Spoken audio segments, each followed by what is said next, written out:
How was it explaining to like other people that were in your classroom that you were like wrestling, like you're trying to achieve, like I didn't tell them for the longest time because nobody's going to understand that, and they don't. It's not cool to them if you're not studying and living in the library and you don't want to be an oral surgeon and get 110% on every exam. You're not cool in dental school, and I was definitely in the not cool section because I was leaving to go to the gym, leaving to go train. I would sit in the back row of every lecture and watch wrestling. Yep.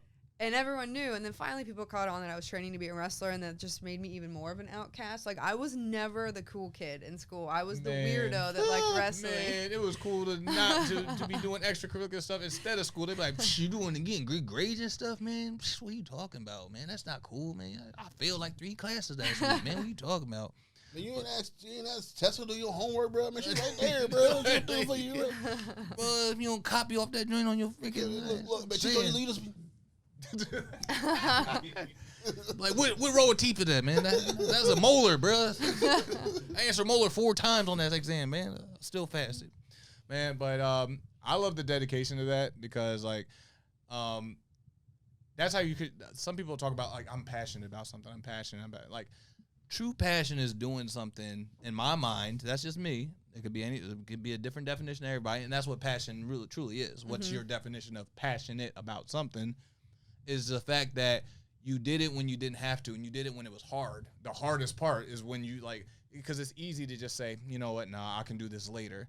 But when you do stuff later and you put it off, it gets further and further away. And then, like, the possibility of achieving it gets further and further away. Yeah. Because you're taking the priority.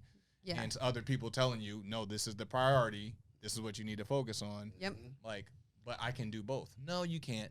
Yes, I can. That's passion in my mind. And everyone, so that's a true passion thing. Everyone always told me, you know, like, you're going to have to pick one or the other. You can't do both of this forever. And I'm, like, so stubborn. So anytime someone would tell me that, it'd make me so mad. And I would just be like, okay, but I'm not going to. I'm not going to pick. I'm going to do them both. Like, you know your drive more than somebody else would know your drive. Right, exactly. I knew in my heart and soul that I was going to be successful at both. And that's why I never really stressed or worried. And anytime someone says, like, what's the best advice you can give to someone, I say, take everything one day at a time. Because if you look big picture at your goals, sometimes that is so overwhelming and just it can be terrifying. If you take it one day at a time, like when I was in dental school, I'd wake up, you know, I had to take this exam, I had to study, I had to go to class, I had to go to the gym, had to go to wrestling training, I had to go back to my house and study.